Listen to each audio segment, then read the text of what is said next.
আমার ইচ্ছা আছে আমি ভবিষ্যতে একটা মুভি করব, প্রধান একটি চরিত্রে মুক্তিযোদ্ধার চরিত্রে অভিনয় করেছি। আপনার কি মনে হয় যে মুক্তিযোদ্ধা হিসেবে আপনাকে মানায়? ইন্ডাস্ট্রিতে যারা কোরিওগ্রাফি করে তারা দেখতে মেয়েদের মতো হয় কেন?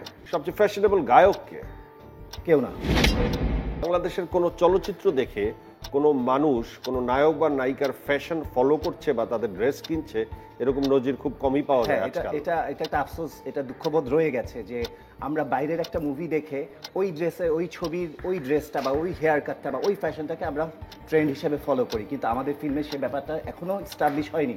তবে আমার ইচ্ছা আছে আমি ভবিষ্যতে একটা মুভি করব, সেই মুভিতে অবশ্যই আমার ফ্যাশনটাকে দর্শকের মধ্যে ছড়িয়ে দেওয়ার চেষ্টা করব এবং সেটাকে ফলো করানোর একটা ব্যবস্থা আমি করে রাখবো। এলএমই সার্টিফাইড বিশ্বসেরা কপারে তৈরি ওয়ালস এন্ড কেবলস, যা আপনার স্থাপনাকে রাখবে সব সময় নিরাপদ। আপনার তো একটি ফ্যাশন হাউসও আছে, কি নাম সেটা? অটোগ্রাফ। অটোগ্রাফ ফ্যাশন হাউস কি অবস্থায় আছে? স্বপ্ন কি? কাজ করছি দীর্ঘদিন যাবত অ্যাজ এ ডিজাইনার এবং জনসাধারণ থেকে শুরু করে আমাদের মিডিয়া ইন্ডাস্ট্রি, ফিল্ম ইন্ডাস্ট্রি সব সেক্টরে কাজে লাগাতে পারছি আমার ডিজাইনকে। এর জন্য আমি খুবই হ্যাপি এবং খুবই লাকি, এবং এটা নিয়ে স্বপ্ন আমি এটাকে আরও দেশে বিদেশে সব জায়গায় ছড়িয়ে দিতে চাই, আরও ভালো ভালো কিছু কাজ করতে চাই। আপনি যদি বলেন যে ফ্যাশন ইন্ডাস্ট্রিতে আপনার দেখা সবচেয়ে ফ্যাশনেবল মানুষটি কে? আমি খুঁজে পাচ্ছেন না মডেলদের মধ্যে নাকি? আপনাকে যদি জিজ্ঞেস করি বাংলাদেশের সবচেয়ে ফ্যাশনেবল নায়ক কে? সবচেয়ে ফ্যাশনেবল নায়ক আরিফিন শুভ। বাংলাদেশের সবচেয়ে ফ্যাশনেবল নায়িকা কে? পরিমণি। বাংলাদেশের সবচেয়ে ফ্যাশনেবল গায়িকা কে? আখি আলমগীর। সবচেয়ে ফ্যাশনেবল গায়ক কে? কেউ না।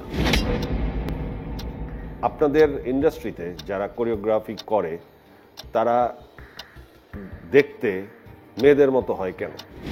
এটা আপনাদের ভুল ধারণা, কারণ এটা সব সেক্টরেই হতে পারে। ফ্যাশন ইন্ডাস্ট্রি মানুষরা, ফ্যাশনের জগতের মানুষরা নিজেদেরকে একটু ডেকোরেট করে রাখতে পছন্দ করে, সবাই সবার নিজস্ব একটা স্টাইল নিয়ে চলার চেষ্টা করে, সেটাই হয়তো বা মানুষের মধ্যে ব্যাপারটা গেঁথে গেছে। কিন্তু আসলে প্রত্যেক সেক্টরেই সব রকমের মানুষ আছে, সবাই স্টাইল নিয়ে চলতে পছন্দ করে, তেমনি আমিও। আপনি টেলিফিল্মে অভিনয় করেছেন কি চরিত্রে?